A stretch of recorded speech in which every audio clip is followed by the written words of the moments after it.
भगवान श्री कृष्ण का विवाह श्री रुक्मिणी जी के साथ में हुआ। बंधुओं,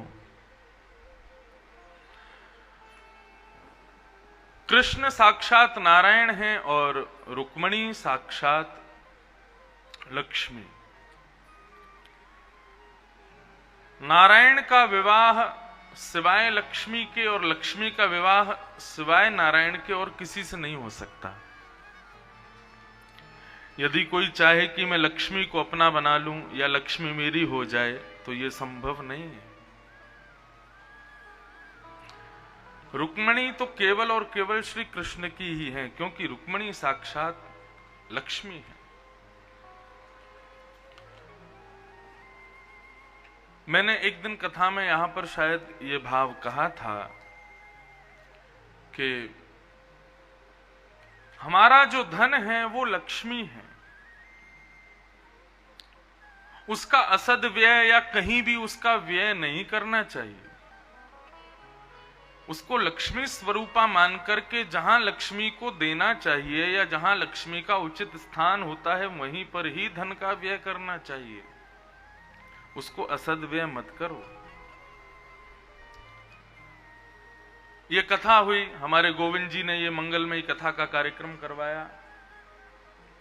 इस सुंदर कथा के प्रसंग में खूब व्यय भी हुआ, खूब खर्चे भी हुए सबके। तो ये जो व्यय हुआ है, ये जो धन का यहां पर प्रयोग किया गया इस कथा में, एक प्रकार से हमारी घर की लक्ष्मी का नारायण से विवाह हुआ है। ये उसी क्रम में है कि हमने ठाकुर जी से अपनी लक्ष्मी का विवाह किया है। लक्ष्मी सिवाय नारायण के किसी के नहीं हो सकती। लक्ष्मी को खर्च करने वाले, लक्ष्मी को व्यय करने वाले तीन प्रकार के लोग, उत्तम, मध्यम और अधम। बहुत ध्यान से सुनिए सब लोग।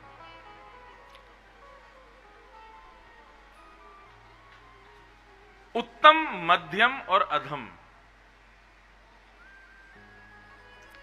उत्तम कौन है? जो घर की लक्ष्मी का यानी अपने धन का नारायण से विवाह कराता है, नारायण से संबंध जोड़ करके नारायण की क्रियाओं में जो उसका व्यय करता है, ये उत्तम व्यक्ति है।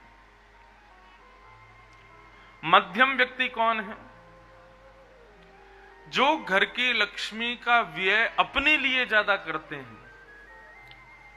मैं ऐसा खान पान रखूं, ऐसे वस्त्र पहनूं, ऐसी गाड़ी में घूमूं, ऐसा महल जैसा घर बनवाऊं, जो अपने लिए धन का प्रयोग ज्यादा करता है, वो मध्यम व्यक्ति है।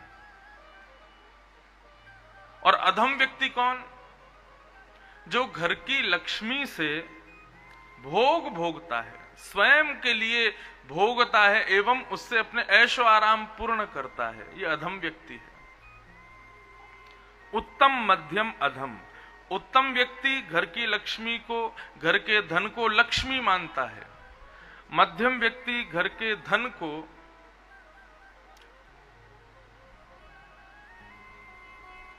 अपना मान करके केवल बेटी के भाव से उसको रखता है। और अधम व्यक्ति घर की लक्ष्मी को अपनी पत्नी मानता है। उत्तम व्यक्ति उसको लक्ष्मी मानता है, मध्यम व्यक्ति उसको बेटी मानता है और अधम व्यक्ति उसको पत्नी मानता है। यही है उत्तम, मध्यम और अधम श्रेणी धन के व्यय करने वालों की। गोविंद जी ने ये कथा कराई, इसमें जितना भी व्यय किया, जो भी इसके खर्चे हुए, सब लोगों का आना जाना, खाना पीना, इतना पंडाल वंडाल सब कुछ बनाना, तो यहां लक्ष्मी का व्यय किस भाव से हुआ? धन का व्यय किस भाव से हुआ? लक्ष्मी के भाव से, पुत्री के भाव से कि पत्नी के भाव से? लक्ष्मी के भाव से हुआ। क्यों? ये यज्ञ है और यज्ञ साक्षात नारायण है, साक्षात विष्णु है। यज्ञ में व्यय होने वाली जो लक्ष्मी है, जो धन है, वो यज्ञ नारायण से ब्याह करती है। एक प्रकार से कहा जाए तो अतिशयोक्ति नहीं होगी, गोविंद जी के एवं इनके संपूर्ण परिवार के जमाई बन गए ठाकुर जी। अब क्यों? सप्ताह कथा के भाव से इनकी घर की लक्ष्मी ने नारायण से ब्याह कर लिया है, इसलिए इनके जामाता हो गए ठाकुर जी। तो उत्तम श्रेणी में रहो लक्ष्मी की, उत्तम श्रेणी। लक्ष्मी का ब्याह नारायण के साथ में सुसंपन्न हुआ, रुक्मिणी जी का ब्याह भगवान कृष्ण के साथ हुआ, प्रथम विवाह भगवान का सुसंपन्न हुआ। अब जो कथा आती है इसको कहते हैं सिमंतक उपाख्यान। आज की कथा विशेष रूप से उन लोगों के लिए जो गृहस्थ आश्रम में हैं, जो दाम्पत्य जीवन जी रहे हैं, भगवान उनके लिए आज की कथा को विशेष रूप से व्यवस्थित कर रहे हैं।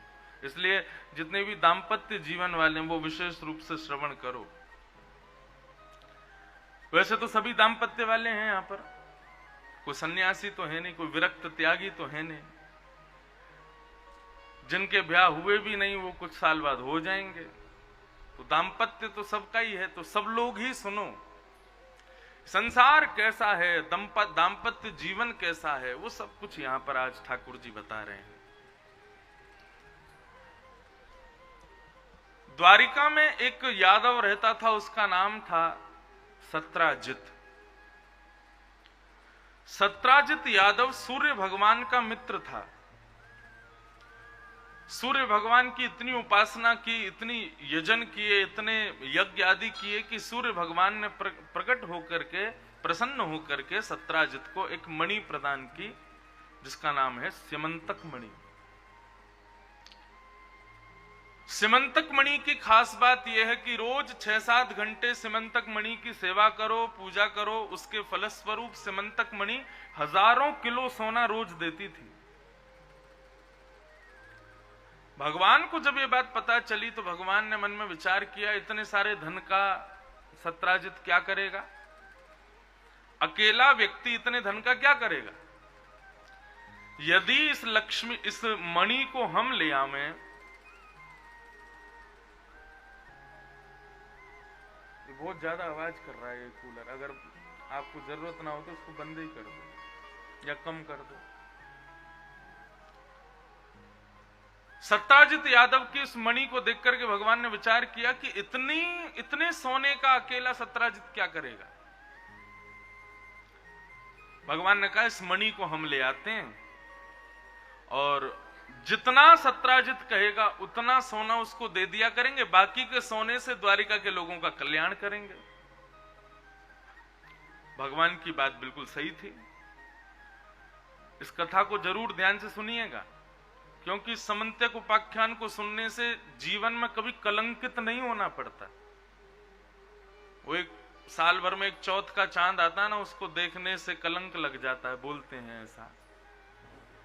अगर ये कथा आप सुन लेते हैं सिमंतक उपाख्यान, हम अपनी कथा में कोई भी प्रसंग छोटा कर देते हैं या उसको छोड़ देते हैं या उसको स्पर्श मात्र करते हैं, लेकिन सिमंतक उपाख्यान में जरूर कहता हूं ताकि श्रोताओं में से किसी को कभी कलंक ना देखना पड़े।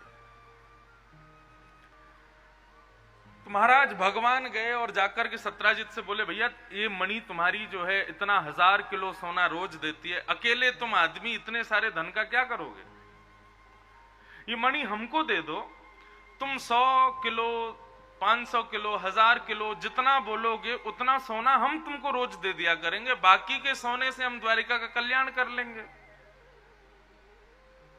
सत्राजित ने स्पष्ट मना कर दिया, बोले मैं मणि नहीं दूंगा, ये मणि मेरी है, मेरे पास रहेगी। भगवान बोले ठीक है, आओ नहीं आदर नहीं, नहीं नैनन प्रेम, तुलसी तहां ना जाइए। जहां पर प्रेम ना हो, जहां पर बुलाया ना हो, जहां पर आदर ना होता हो, ऐसे स्थान से तो दूर ही रहना चाहिए। भगवान ने एक बार निवेदन किया, सत्राजित ने ठुकरा दिया तो भगवान वहां से चले गए। अब सत्राजित का छोटा भाई प्रसेन एक दिन उस मणि को गले में पहन करके पूरे द्वारिका में घूम रहा था, सबको दिखा रहा था, देखो हमारे पास ये मणि है, सिमंतक मणि। व्यक्ति का स्वभाव होता है, कुछ विशेष वस्तु प्राप्त कर लेता है तो फिर दिखाने में ज्यादा रहता है। अच्छी गाड़ी आ जाएगी, अच्छा घर आ जाएगा, या अच्छे कोई वस्तु आ जाएगी, अच्छी पत्नी मिल जाएगी, अच्छा पति मिल जाएगा, सब दिखाते जरूर हैं।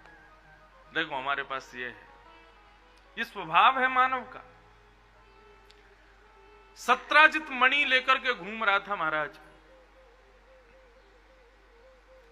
पूरी द्वारिका को दिखा रहा था, सब जगह दिखाता हुआ जैसे ही वन में गया तो वन में एक शेर ने उसके गले में चमकती हुई मणि को देखा, तो शेर ने झपट्टा मार करके सत्राजित के भाई प्रसेन को मार दिया, उसके घोड़े को मार दिया और मणि लेकर के शेर चला गया। आगे एक भालू ने शेर को देखा तो उसने शेर को मार दिया और मणि लेकर के भालू चला गया। एक दिन, 2 दिन, 3 दिन, 1 हफ्ता बीत गया महाराज। जब प्रसेन लौट करके नहीं आया, उसका अता पता नहीं चला, तो सत्राजित ने पूरी द्वारिका में एक झूठी अफवाह फैला दी कि मेरे भाई प्रसेन मणि पहन करके घूमने गए थे, भगवान की उस मणि पर नजर थी द्वारिकाधीश की, इन्होंने मेरे भाई को बंदी बना करके मणि चुरा ली है और मेरा भाई इन्हीं के कब्जे में है। द्वारिका के लोगों ने जांच पड़ताल बैठवाई महाराज, सीबीआई जांच बैठी, तो और तो कुछ निकल के नहीं आया, लेकिन ये आ गया कि हाँ ठाकुर जी प्रसेन सत्राजित के पास गए थे मणि मांगने और सत्राजित ने मना कर दिया। मतलब ठाकुर जी की मणि के प्रति इच्छा तो थी। केवल इतनी बात से ही द्वारिका में भगवान के ऊपर कलंक लगा दिया। जिन द्वारिका के लोगों के पूरक भगवान थे, वो द्वारिका के लोग आज भगवान पर कलंक उठा रहे हैं, उंगली उठा रहे थे। भगवान ने जब ये सुना तो पहले तो मुस्कुराए और अपनी संपूर्ण सेना को बोला, तुम में से जिसको लगता हो कि मैंने मणि चुराई है वो मेरा साथ छोड़ दो, बाकी जिसको मुझ पर विश्वास हो मेरे साथ रहो, हम मणि ढूंढ के लाएंगे, कहां है। तब महाराज सैनिकों को लेकर के भगवान वन में गए, तो वन में उनको मरा हुआ प्रसेन मिल गया। प्रसेन जैसी मिला, भगवान ने उसके सब टटोले तो देखा महाराज मणि तो थी नहीं, शेर के पंजों के निशान उसके मुंह पर, उसकी छाती पर घाव बने हुए थे। भगवान ने देखा मणि कहां है। तभी एक सैनिक ने बताया, बोले महाराज शेर के पंजे के निशान बने हुए हैं, निश्चित ही शेर वो मणि लेकर के चला गया। तो महामार्ग पर भी शेर के पंजे के निशान थे। भगवान उसके पीछे पीछे पीछे पीछे गए, थोड़ी दूर जाकर के देखा शेर भी मरा पड़ा है। शेर के आसपास देखे तो वहां भी मणि नहीं थी। शेर को किसने मारा? बोले महाराज किसी रीछ ने मारा है, भालू ने मारा है। भालू के पंजों के निशान के पीछे पीछे गए तो महाराज एक गुफा में वो जा रहे थे। भगवान ने अपने सैनिकों से कहा, तुम लोग यहीं रुको, मैं भीतर जाता हूं, 18 दिन में आ जाऊं तो ठीक है, नहीं तो वापस द्वारिका चले जाना। और भगवान अकेले भीतर प्रवेश कर गए, अंदर चलते चले गए, खूब भीतर गए तो महाराज वहां पर मणि का प्रकाश दिखने लगा। जैसे ही ठाकुर जी ने उस प्रकाश को देखा, भगवान ने देखा कि वो मणि वहां रखी। भगवान ने उस मणि को उठाया। जैसे ही उठाया, एक विशाल विकराल रीछ भीतर से निकल करके आया और सीधा भगवान के ऊपर झपट पड़ा, युद्ध करने लगा भगवान से। ऐसा युद्ध हुआ, भगवान उठा के उसको फेंके, वो उठा के भगवान को घेर दे। 18 दिन तक युद्ध चलता रहा। 18 दिन बाद जब नस नस ढीली हो गई, पसीना पसीना हो गया, रीछ जब बिल्कुल उसकी क्षमता नष्ट हो गई लड़ने की, तब द्वारिकाधीश के चरणों में सर झुका करके प्रणाम किया। जय हो मेरे रघुनंदन राम, मैं आपको प्रणाम करता हूं। भगवान पीछे उठे, थोड़े सहम गए। द्वारिकाधीश को रघुनाथ कह रहा है, कौन है भैया तू? तब उसने कहा, महाराज मैं जामवंत हूं, आप भूल गए मुझे। भगवान को जैसे ही पता लगा, श्री जामवंत जी महाराज अपने हृदय से लगाया, खूब बैठ करके प्रेम से बातचीत हुई। ठाकुर जी सब पुराने अपने स्मृतियां चर्चा करने लगे जामवंत जी से। जामवंत जी ने पूछा, प्रभु कैसे आगमन हुआ आपका? भगवान बोले, इस मणि की वजह से कलंक लग गया हमारे ऊपर, मणि लेने आए हैं। जामवंत जी ने मौका पाया, बोले मणि यानी कि दहेज तो मिल गया, ठाकुर जी को मणि देकर के दहेज दे देंगे, संग में अपनी बेटी भी दे देते हैं। ठाकुर जी से कहा प्रभु दोनों हाथ आगे करो, मणि मैं देता हूं आपको। भगवान ने दोनों हाथ आगे किए तो एक हाथ में तो मणि रखी और दूसरे हाथ में अपनी बेटी जामवती का हाथ रख दिया। जामवती का हाथ जैसे ठाकुर जी ने देखा तो छोटी सी रीछ की भालू की बेटी, उसको देख करके भगवान घबरा गए, बोले ये क्या है? बोले प्रभु मेरी बेटी के लिए आपसे अच्छा वर नहीं मिलेगा, इससे ब्याह कर लो। भगवान बोले एक कलंक से बचेंगे नहीं, दूसरा कलंक लग जाएगा हमारे ऊपर। बोले द्वारिकाधीश को रीछ ही मिला था ब्याह करने के लिए, भालू की बेटी मिली थी। जामवंत जी बोले मर्यादा पुरुषोत्तम आप तब थे त्रेता में, अब तो आप लीला पुरुषोत्तम हो, अब आपकी कोई मर्यादा नहीं चलेगी, अब तो मेरी बेटी को आपको स्वीकार करना पड़ेगा। श्री जामवंत जी महाराज आज से ठाकुर जी को अपना दामाद नहीं, बहुत वर्षों से उनकी इच्छा थी कि ठाकुर जी मेरे जामाता बन जाएं, दामाद बन जाएं।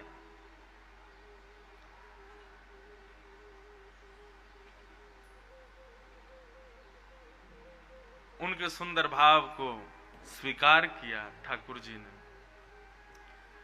रघुनाथ जी जब रावण को मार करके लौट करके आए तो जनक जी ने एक पत्र लिखा और पत्र में कहा कि प्रभु आप अपनी संपूर्ण वानर सेना लेकर के श्री किशोरी जी को, जानकी जी को साथ लेकर के और चारों भाइयों, चारों आपकी बहुओं सहित आप सब लोग जनक में पधारो, यहां जनकपुरी में पधारो, मिथिला में पधारो। इतने वर्ष हो गए, आप 14 वर्ष तो वन में रह करके आए, ब्याह के बाद से आए नहीं हो, तो इस बार हमारी इच्छा हो रही है कि आप सब बेटियों के साथ में हमारे सब दामाद और आपकी पूरी वानर सेना, हनुमान आदि सब लोग कुछ दिन के लिए मिथिला आ जाएं घूमने के लिए। तो भगवान ने जब ये पत्र पढ़ा तो महाराज जैसे आप लोग बैठे हो ऐसी सारी वानर सेना बैठी थी ठाकुर जी के सामने। भगवान ने बोला कि महाराज जनकराज जी ने हमको निमंत्रित किया है, वानर सेना सहित हमको मिथिला बुलाया है। तो वानर सारे उछलने लगे, आनंद मनाने लगे, बोले अब तो महाराज आनंद आ जाएगा। भगवान बोले तुम लोग क्यों उछल रहे हो? बोले प्रभु हमको भी तो निमंत्रण मिला है ना, हम भी तो जाएंगे आपके साथ।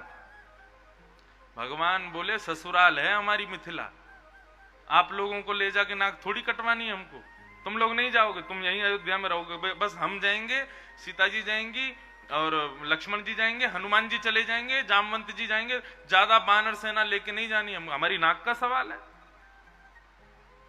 तुम लोग किसी से भी झपट के कुछ भी खा जाते हो, किसी के घर में कुछ घुस जाते हो, किससे कुछ भी छीन लेते हो, ये सब हमारी ससुराल में करोगे, हमारी नाक